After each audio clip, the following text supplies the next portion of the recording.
No be juju. The African mythology podcast you never knew you needed. Vibes. We're no mythologists, just two young Nigerians with a relatively recent interest in African mythology and storytelling. In each episode, we'll be recounting various myths and legends across the African continent, while drawing parallels between them as well as mass culture today. It's all vibes, not juju.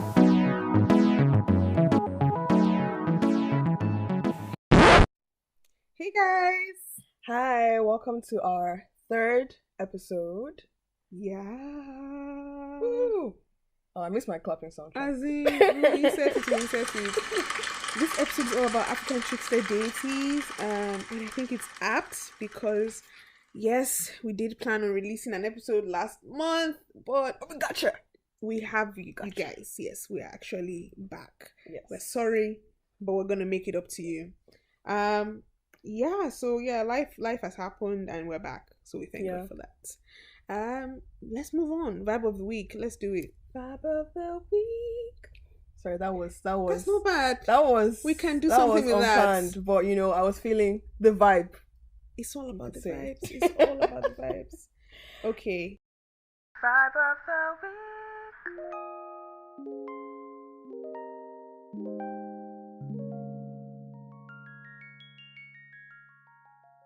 Go ahead, give us your vibe of the week.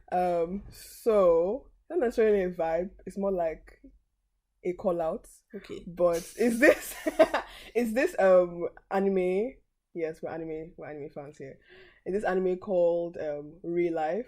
So there are these people in society called NEETs. Not society, like it's actually a real term. So it means not under employment, education, or training. So basically, you don't have any job. You're not in school. Nothing. And obviously you're like at an older age. So the main character is a NEET, and he's like 28 years old, and he basically joins this experiment where he takes a pill that restores his body to like high school level form, and he basically has to like go back to the final year of high school and kind of like redeem himself and try to like find his way back in life. That's really interesting. I'm still watching it, but like it's really like it's a really cool concept. Great concept. I mean, it's relatable, like, because I feel like a lot of people like in their 20s, like even if you may be under education, employment, or training, like there are always things you feel like maybe you want to do differently in the past. So it's a good concept, definitely. We said it. We are anime fans here, so my vibe of it was also an anime.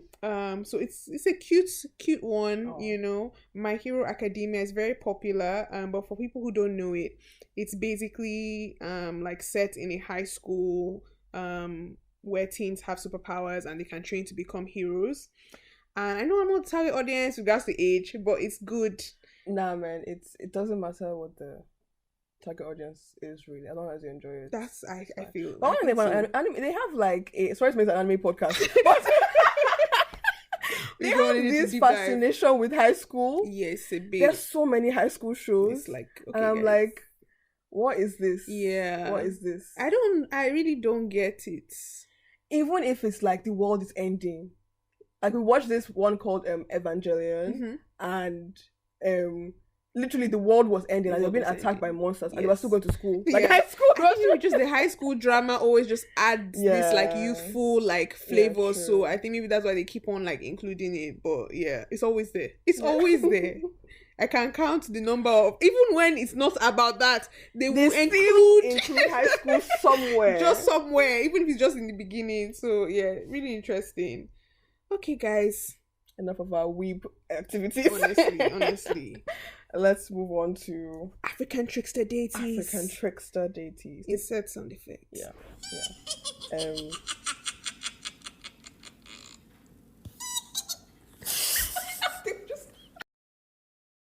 Yeah, so I remember when I was starting my research, I was like, what even is a trickster god? Very good question. So, consulting Wikipedia, the greatest website ever created. The greatest friend. Greatest friend you could ever ask for. So a trickster is a character in a story, like in folklore and religion.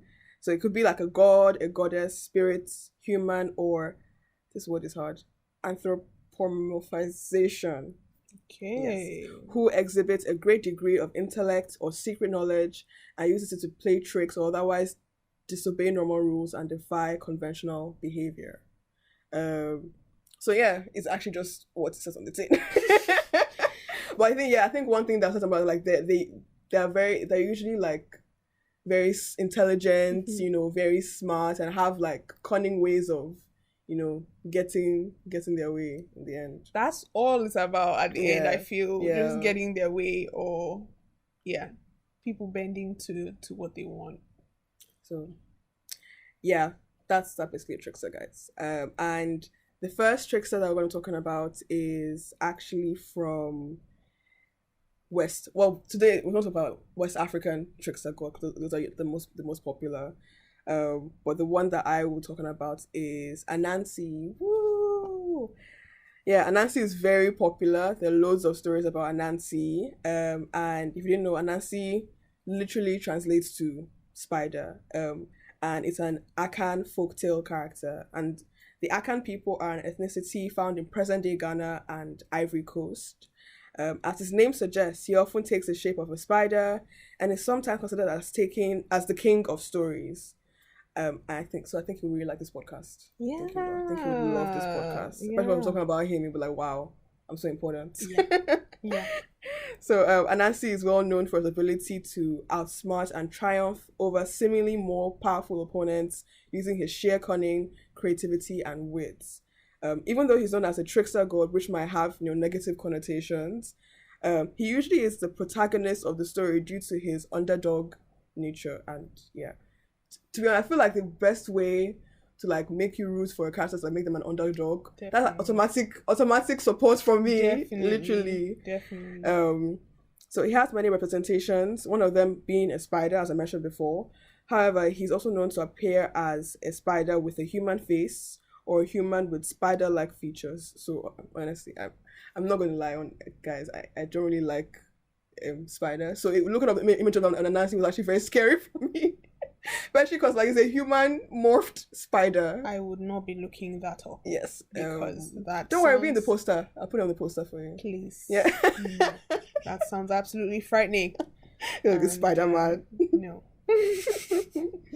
So, Anansi stories are a vibrant subculture of stories on their own, and new stories are being made even today. So, I listened to this, I was looking for like Anansi stories, and I listened to like this podcast, African Mythology podcast, and they're talking about this Anansi story. It was like actually a COVID Anansi story. We're talking about hand washing, things like that. And I was like, what is going on? I mean, he's the god of stories. Yeah, the father stories. He said,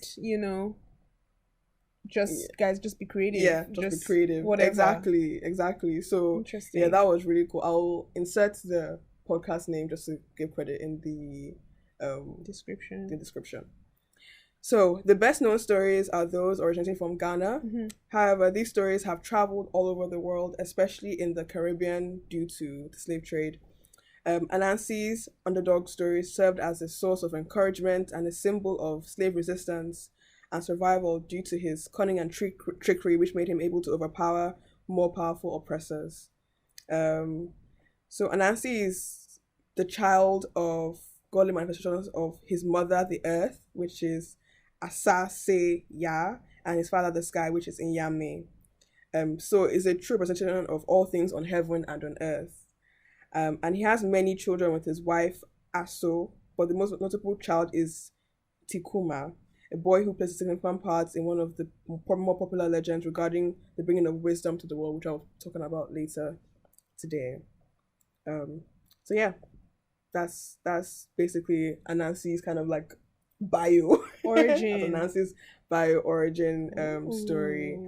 There are a few stories I want to talk about today, but I will start with a story of how he brought stories to the world. So this is a story of how Anansi came to be known as the king of stories. So Anansi looked around him, enjoying the world, but seeing that it was a rather boring place. For that person, I loved him already. I was like, this is my kind of guy. Realizing that the people had no stories to tell because his father in Yame was hoarding them in a box in the sky. Anansi set about a plan to take them from his father. So he rose into the sky on a silken thread that he spun and approached Nyame to ask if he could give them to the people so that they could enjoy the stories and learn from their wisdom. Father was impressed that Anansi had even found a way to approach him. So even though he did not want to release the stories, assigned Anansi with what he thought was an impossible task. So Nyame told his son that if he could bring 4 creatures to him, he would trade Anansi the stories for them. The creatures were the most fearsome in creation: Onini, a huge python; Osebo, a hungry leopard; the deadly Moboro hornets; and the invisible fairy, Moesha, who was famous for her pride, greed, and quick temper. As Anansi left, declaring that he would do these tasks, Nyame laughed to himself, thinking that each was impossible, and all 4 combined would be insurmountable. Anansi himself wondered how he could do this, but he was determined.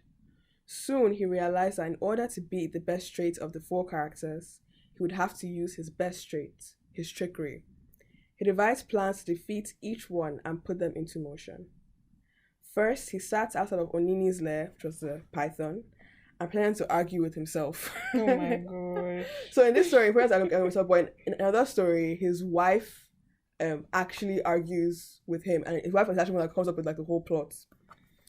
So first he would say is not, and then follow it with is so.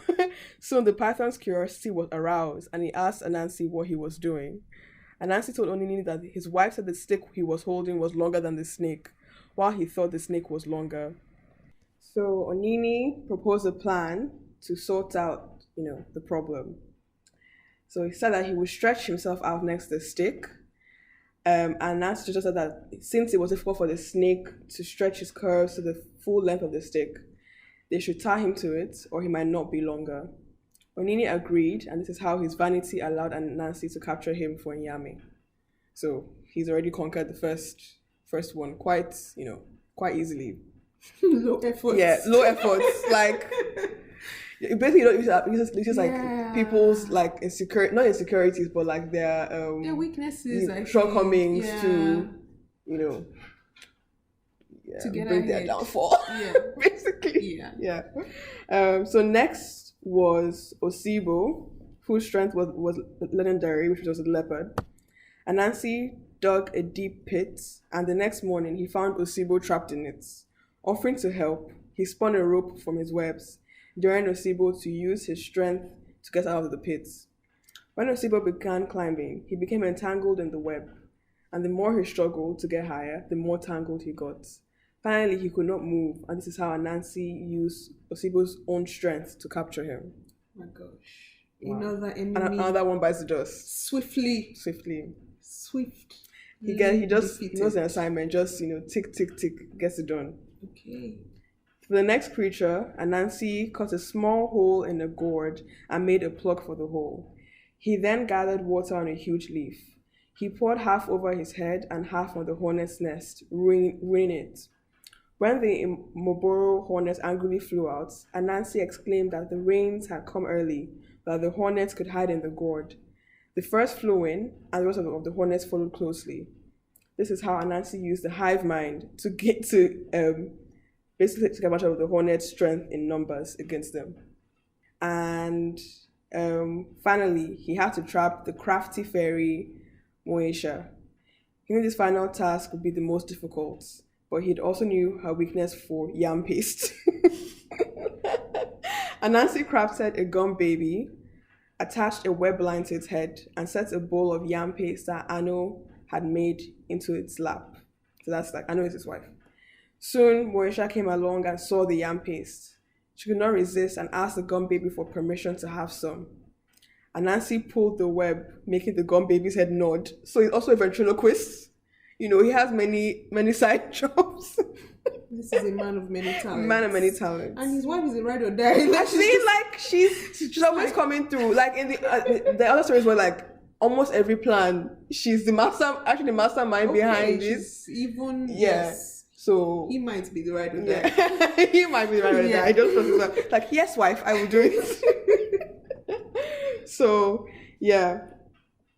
So he made the girl baby's head nod, and Moesha dug in, eating all the paste. When she was finished, she thanked the gum baby. Now, Anansi didn't pull the web. I know this Moesha, I said it before, that she has like a temper, and obviously she's kind of like a bit high-minded. She wants respect from people. So when he didn't nod or answer, Moesha was annoyed and thanked the gum baby again, who still remained silent. And then Moesha was like, will you was like, will you answer me? And then slapped the gum baby, and her hand became stuck to the gum baby, and she attacked the other arm to slap again, which then also became entangled. As her rage grew, she attacked with her legs until she was finally fully trapped. Anansi had used Moesha's pride and anger against her. Taking this final creature to his father, Iyame announced that Anansi had completed all the tasks that had been set out for him, and gave Anansi the box containing all the stories of the world. And that is how Anansi became known as the King of Stories. I think it's well deserved. It is. It's well deserved. It is, because those are some crazy stories, and actually the ways that he trapped everyone, like, they're not simple. Like, the simplicity is ingenious, I would say, like very creative ways, and the strategy of exploiting people's like weaknesses is quite war general. Yes. very war general. I think that's the thing with Nancy, like, you never really know whether to side with him or like be against him, because it's like, okay, but he has an objective. Facts. You know, he wants to bring story to the world, which is a good thing. Yeah. But then the way he's going about it is a bit like anything. He does anything to basically get what he wants. And I think that's the thing with a lot of the trickster gods, because even the trickster god I'm going to be talking about is the same thing. Like, their methods are slightly questionable. Yeah. You know, you're wondering, and even as a child, like, I read a few like Anansi books. I never liked him. I just never liked him. I thought it was really creepy. Yeah. Like, just like, I think also the spider image, like, I'm not really fond of spiders, so like the spider being like this crafty, like, I understand like he's the protagonist and stuff, but I really did not. Sorry, Nancy, I did not really root for you. I'm actually apologizing. Yeah, I'm sorry, Anansi. I'm sorry. Yeah, I'm not really sure what to root for him too. I'm a bit on the fence. He has good intentions. You know, it's kind of like, do the ends justify the means? That I don't. The question. I don't. And honestly, this is very similar to the god I'm going to be discussing. So I guess, with the trickster, I guess also it's a personal thing. Like, each person has a different interpretation of what they're doing. Yeah, and I like it's not black and white. Exactly. Like, anybody can kind of like interpret what they want from it. Yeah, honestly. And some people will like it, some people wouldn't. Some people will be like, I'm confused. I don't know. Yeah. I really don't know. Like, but I mean, it's actually first of all about the human experience as well. Like, human beings are like imperfect. Sometimes we do things, we have good intentions, but the way we just go about it, it's skeptical. It's sus. What is this? Okay, guys, we literally just continued laughing. So we were laughing and then we stopped. And then continued. Please, this is bad. Yeah. Anyway, okay. Serious. The trickster deity I'll be talking about is Eshu, who is an Orisha in Rumole in the Isheshe religion of the Yoruba people. Eshu is one of the more complex deities we look forward to talking about when we first started this podcast. And I feel like there's a lot to cover when it comes to him. And we'll probably only be able to offer snippets of his origins, personality, and traits. But first, a deep dive into Eshu before I share a few tales. So according to this really cool website, God Checker, I do recommend you guys check it out. Eshu is the trickster god of opportunity, communication, and instant messaging. Yes, you heard that right. instant messaging. Not only did he have the function of acting as a go-between for the gods, delivering messages and complaints to them from humans and vice versa, he was also kind of like an intermediary with the spirit world, and he was very skillful at this. He was, I said he was like the god of instant messaging. He was very speedy when it came to that. What was that old messaging app called? That one where like all the cringy, like my cringy things. MySpace? Not MySpace. The Microsoft one. Oh, MSN. MSN, yes. Yes. So basically before Messenger, before email, before text, before DMs, there was Eshu. Yes. So yeah, he has a very He's contemporary OG. As in, he has a very contemporary vibe to him. Like he's a cool kid. Cool kid. As in, cool kids. I thought of the Greek god Hermes when I was reading about Eshu, and Hermes was also a messenger for the gods. He had like a tricky streak as well, and he was like the god of public speaking, thieves, merchants, and commerce. So yeah, quite a diverse. Public speaking thieves. Public speaking thieves. Those two things may or may not be interlinked, you know? Yes, not saying anything. I mean, when I think of thieves, god of thieves, I think of like, that Aladdin sequel. Yeah. No. I don't think that was the first one, actually. No, the one where he met his dad, and his dad was like the king of thieves or something like that. So I think about that. And he had good public speaking skills, so you might be very right. It's probably linked. Merchants and commerce, so he was very into business. He's a business man. Buying and selling. And obviously you see the similarities. God of opportunity with Eshu, god of merchants and commerce with Hermes, trickster god with Eshu, god of thieves with Hermes. And, these are similarities you see, across various mythological pantheons between different deities and all over the world. So that's always interesting to see. Eshu was also good at offering advice. If someone was stuck between one path and another at a crossroads, he would help and was seen by many to be a powerful ally. However, being a trickster god, he often pulled, a few stunts along the way. Of course, they have to. But despite this mischievous streak, Eshu is seen as a quote-unquote good deity. What is good? What is bad? That is a conversation for another day. We don't have the range to discuss. But that's why I say that is a conversation for another day. Yeah. We're never going to have the conversation. He wasn't a trickster just for the sake of it. He would actually use his pranks to show people that there are multiple sides to every issue. And as the god of opportunity, this is how he would help people.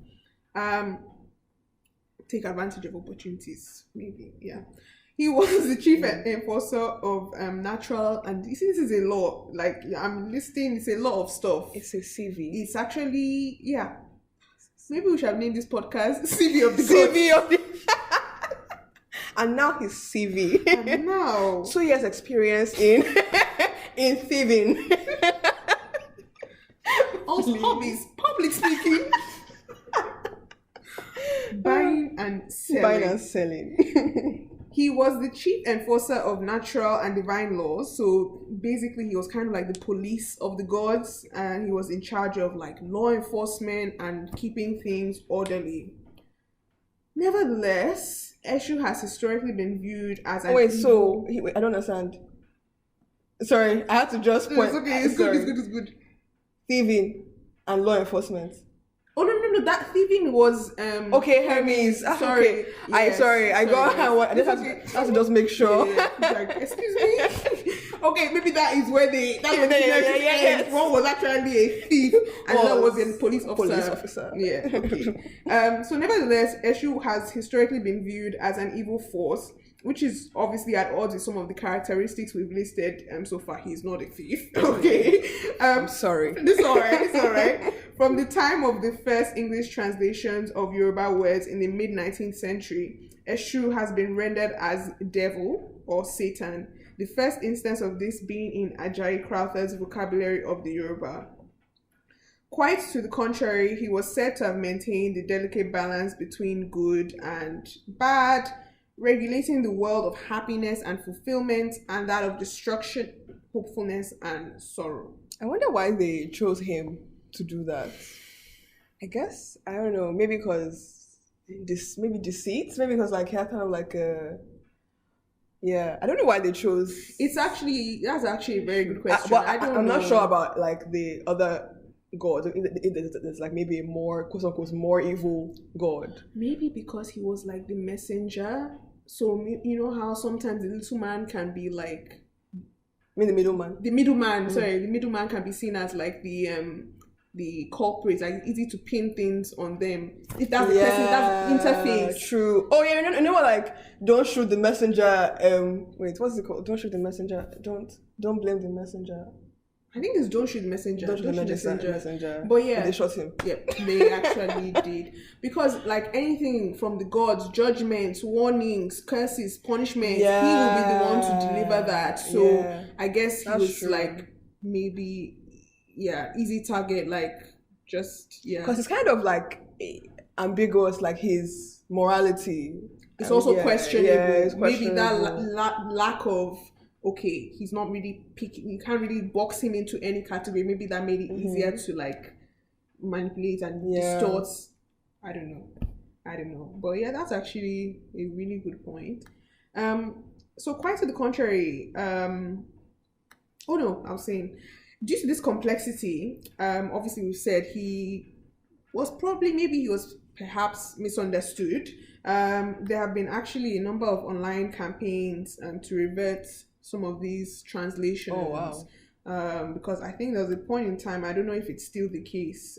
You guys can let us know where you like if you were to translate the word devil or Satan on Google Translate from Yoruba to English, like or vice versa, like it will be Eshu is the word. That definitely Eshu is the word. Like in the Bibles, like there's even I remember that there's this song that my dad's Yoruba taught me, and like Eshu then means devil. So it's just like it's a Yoruba word for devil now. Damn. Yeah. So like it's a bit different from Anansi, who's kind of seen as he's an underdog, but he's like the hero of the stories, whereas this guy. I can't compare him to. No, Doofenshmirtz is not a good.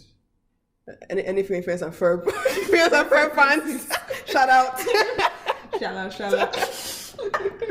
But yeah, not because Richard actually never made any. Was never actually completed any plans. So I can't really say that it's like Doofenshmirtz. Doofenshmirtz was a bit of a need. Yeah, maybe like Mojo. Yeah. Mojo was. He was not achieving much. Wasn't achieving much. Yeah. I don't know. I don't really know. We'll think about it.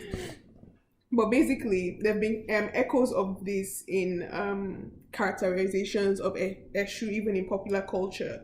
So there's this 1974 film, blaxploitation film called Abby. It's kind of seen in some circles as like the Black Exorcist film.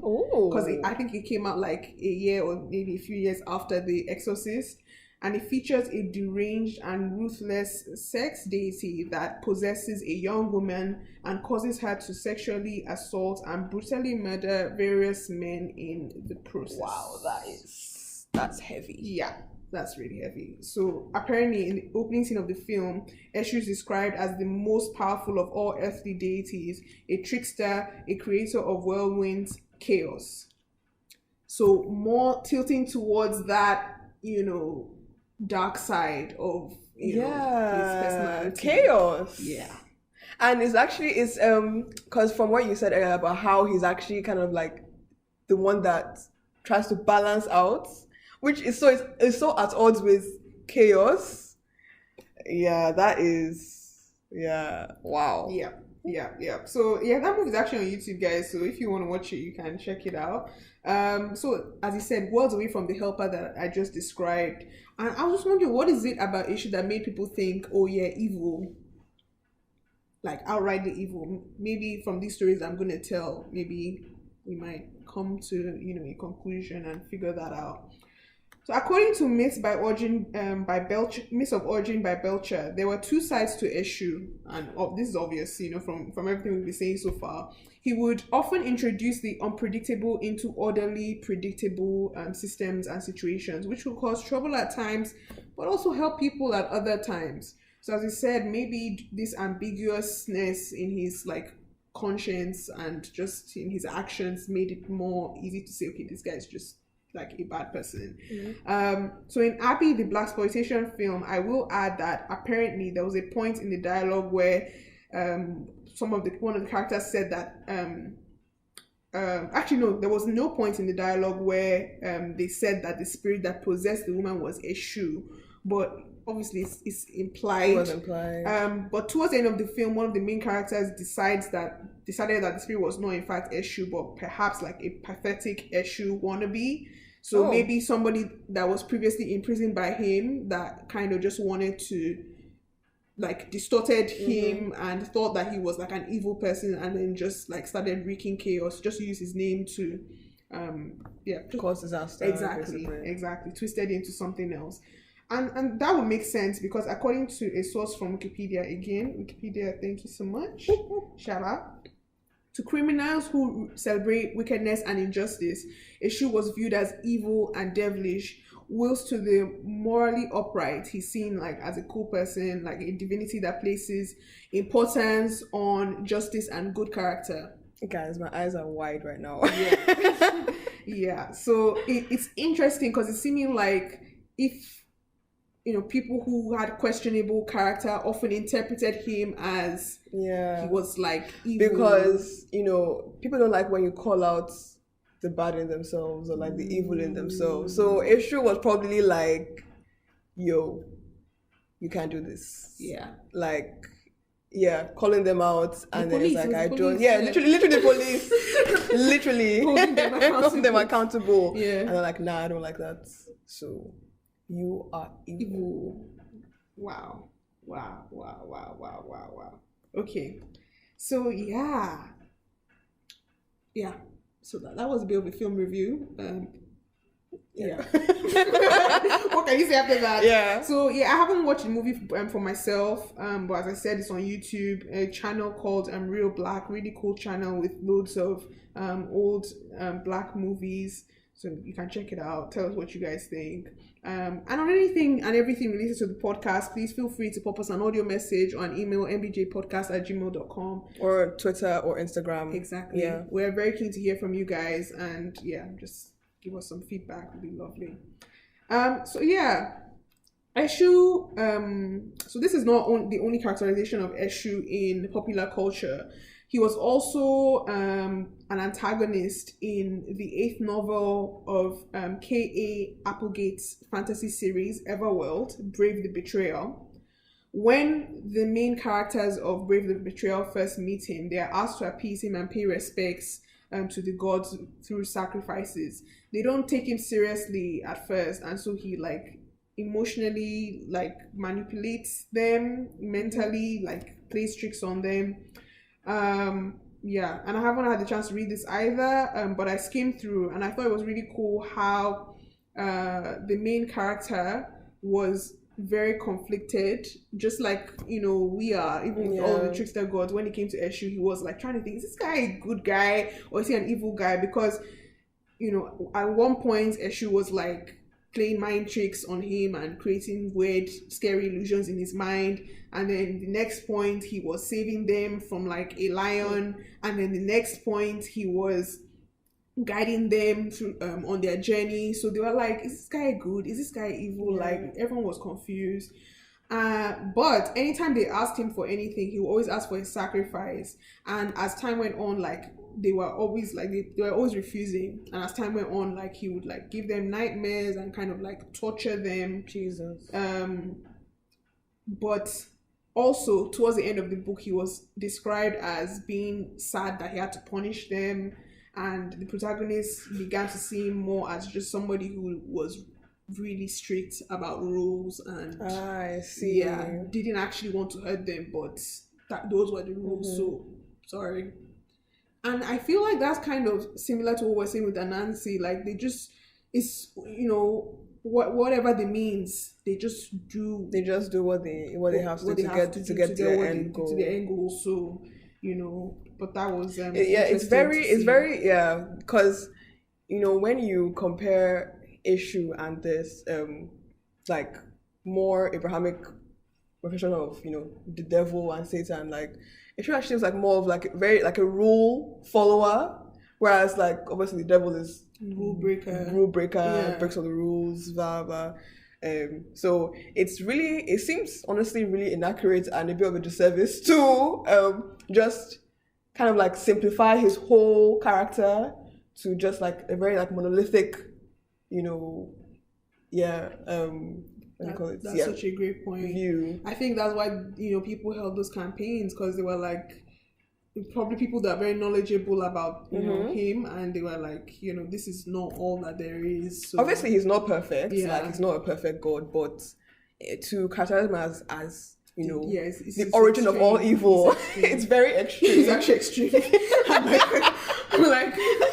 I was like, that's not all there is. I was like, actually, that's pretty extreme. Yeah. It's very... It's extreme, and it's also minimizing as well. It's very minimizing, very like simplifying, just condensing, one... It's kind of like, like, okay, for example, like if somebody does a job, and then you like say, okay, that's all there is to that person, but like the person's also like, a painter, a writer, is also, has family. Like you can't just condense somebody's personality to just one aspect of their life. Exactly. So it's very much a disservice. Very much a disservice. Awesome, guys. Now, for the stories. Just doing on this right now. Honestly, we're giving up. Okay, guys. So these stories were recorded in 1960 from Myths of Origin by Belcher. So following on from the Yoruba creation myth on episode 1, which we reference every single episode, the various Orisha went to their father's house to receive their powers. Eshu had no farm and no possession, so he was the first to arrive. So like when you don't have much doing, you're a bit of a yeet. Or was it neat? Neat. I said yeet. You're going to turn up first. And so where others would come and then leave to their farms after a few days, Eshu actually ended up staying with his father for 16 years, helping and observing him as he created the world. So Eshu was pretty astute, and he was, learning everything. The others, had already been assigned their powers and given positions like long ago. And finally came the time for Eshu to, receive something. So his father told him to stand at the crossroads and instructed that everyone that saw him should give him a gift. And as a result of this, Eshu became very wealthy, and he was, the story says that he basically said, lazy men live by their wisdom, only fools do not know how to manage their affairs. That would be a good proverb of the day, but it's a bit savage, isn't it? It's a bit savage. He's giving. Who? That was a bit daggers. That was daggers, Feel attacked. Yeah. So this story was interesting to me because I feel like it highlights the importance of like learning and gaining knowledge, and how knowledge acquisition can enrich a person both internally and like externally. And when I read this story, I thought about how, in some facets of Yoruba culture, like education is highly valued, and also patience and perseverance. Because Eshu, he had nothing for 16 years, and he was just learning from his father, but he was diligent, and that brought great rewards in the end. Another tale that spotlights his helpful nature was one where the Orishas and one of the Orishas, Orunmila, dreamed of death, and a servant of death called Agbibo was to carry a coffin to his home, to Orunmila's home, after he was killed by death. Orunmila then consulted Eshu via the Ifa oracle, and he stopped Agbibo by giving him a bird and a number of gifts that he was given when his father placed him at the crossroads in the first story, and so basically stopped Orunmila from like being killed through that. So that kind of highlights, he was, helpful person, and Another story is centers Moremi, who is a pretty, popular figure when it comes to Yoruba mythology. She was an Ife woman who vowed to free her people from the oppression of tribal raids and attack. And Eshu gave her protection and also gave her a way to defeat the neighboring tribe. There is one story I will tell that will showcase Eshu's, slightly more questionable nature, where there were two friends, two men who are friends, and they vowed that they would be best friends forever. And very cute. And they were told to make a sacrifice to Eshu, but didn't. So Eshu basically made them start fighting each other until they gave him a sacrifice. So he could be nice, but also not. And apparently the other stories where people or even other gods didn't appease him and he punished them in this way. And this story is perhaps Applegate drew from this story and others Eshu kind of toying with people that did not appease him.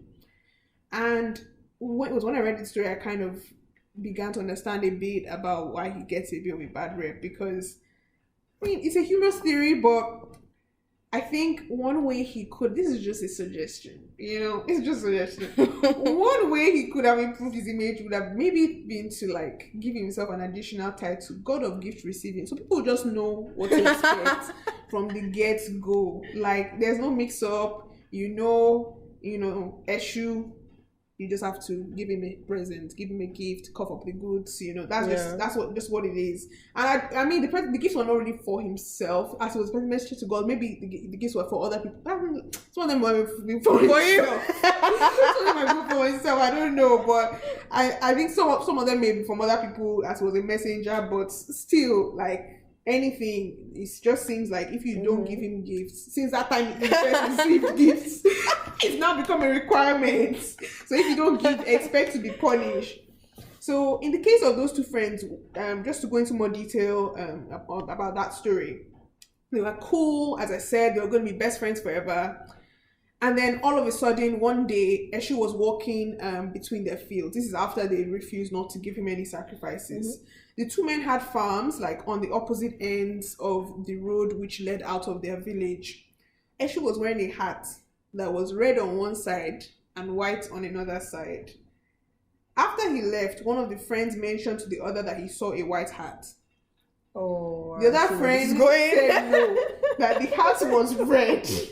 It escalated to a full-on argument and then culminated in an physical altercation. Then they calmed down, they went back to work in the fields.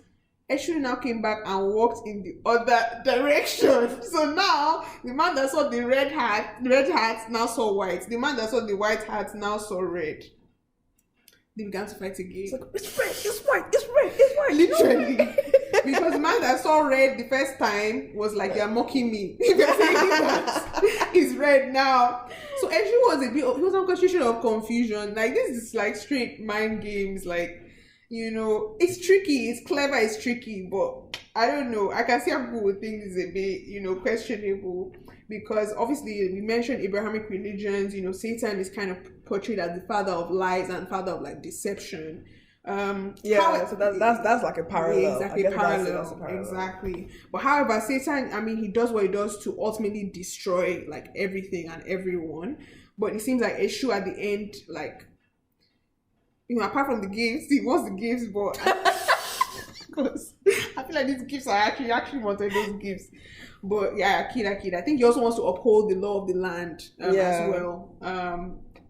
There's an argument that obviously he respects tradition, he was the enforcer, and he just wasn't going to budge on that. That's just the law. You have to obey the law. You didn't give the sacrifices. I'm going to talk with you. I'm going to break your friendship. You said you're going to be best friends forever. You thought.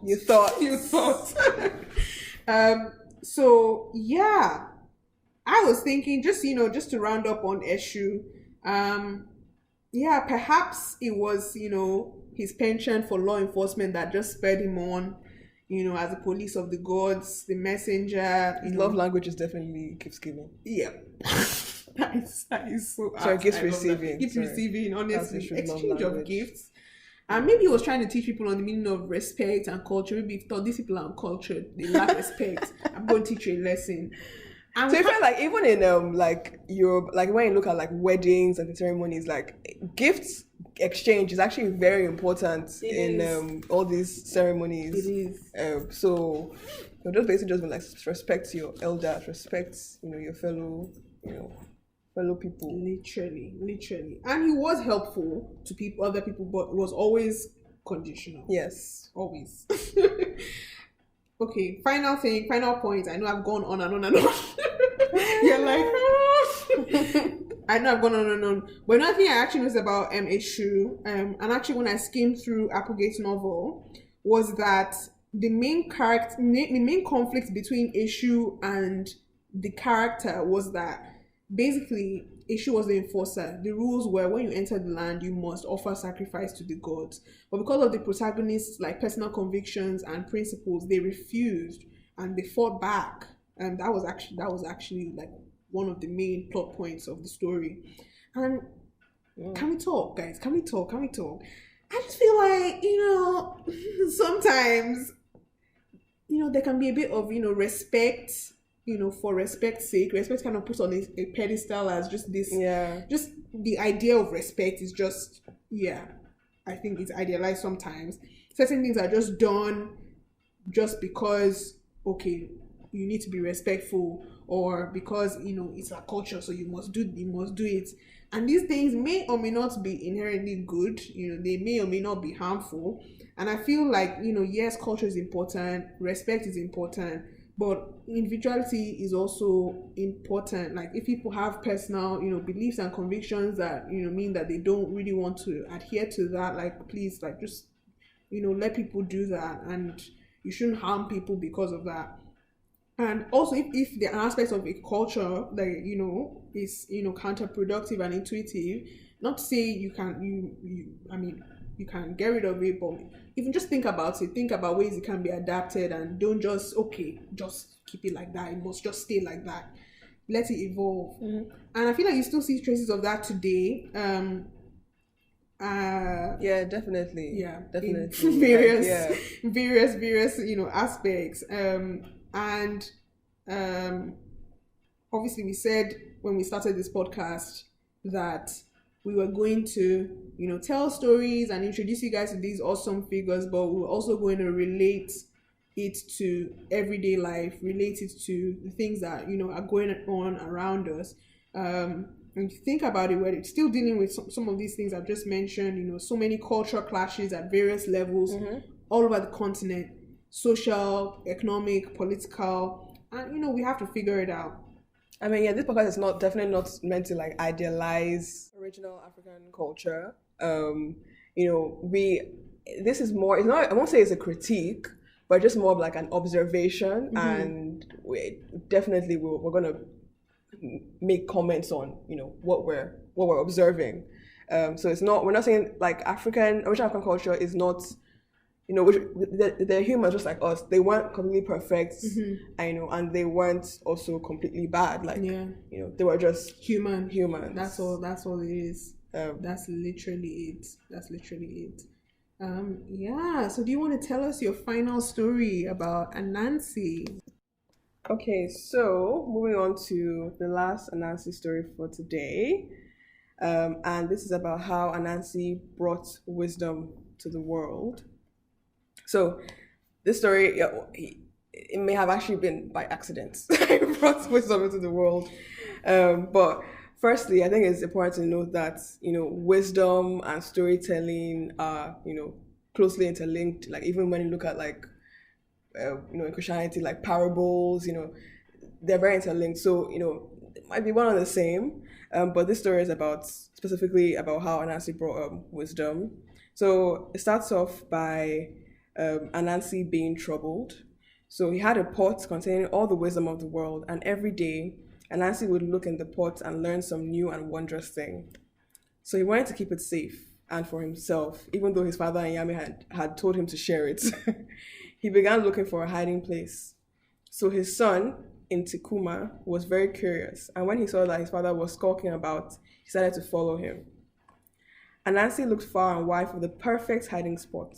Finally, he came upon a very tall tree and decided that he would tie the pot to the top of it where nobody but he would know where it was. So he made a long rope of vines and began to climb it while holding the pot. But no matter how he tried, the pot made it impossible for him to climb very high. So he kept falling and endangering the pot each time. Finally, Intukuma could not keep his silence. He stepped out and said, "Father, why do you not use some of your vines to tie the pot to your back? That way you can carry it up without it bumping your belly or requiring your grasp." So Anansi decided to follow that instruction and was quickly able to climb to the top. But as he sat there contemplating what his son had said, he realized that even with the pot of wisdom, his son had given him wise advice that he had not thought of himself. And this taught him that wisdom is best when it is shared. He threw the pot from the top of the tree, and when it struck the ground and shattered, the wisdom was dispersed in the water and the winds to anyone that wanted a little of it. This is why everyone has some wisdom, but nobody has all of it. It's so poetic. Yeah. Wow. Very short and sweet. And that's where it's making it seem as if like he dropped it by accident, so he didn't actually mean to, share. Yeah, he didn't actually mean to share in the end. But this I like it because it was, it's a more positive, more positive, light, retelling. Yeah, light, positive, light, lovely vibe. But yeah, it's really cool about how the bits of wisdom everywhere, and it's up to you to kind of catch it in the wind, and it's quite a cool. So true. Quite a cool concept, so and nobody has a monopoly on wisdom. Even if the son had wisdom even without even looking into the pot, so they can have wisdom without, basically anybody can have wise thoughts, wise words. Nobody can know everything. It's not possible. Wow. Yeah. Hope you guys enjoy it today, guys. It's that time. African Proverb of the Day. Jingle. I said jingle. Literally, we are, at this point, I think we are the sound effects. Yes, we are the sound effects. Okay. So, obviously, knowledge, wisdom were big things today. Also, I put helping others, but I'm not sure. I think I was grasping at straws there. So I just kind of was looking for one that kind of represents the duality of tricksters. And it's from Ethiopia, sorry. So I apologize for my pronunciations throughout. My own self. Please. My pronunciations are all over the place. Yeah. The proverb goes, if you pick up one end of the stick, you also pick up the other. Bye, guys. I don't know what it means. But okay, sorry. We know what it means.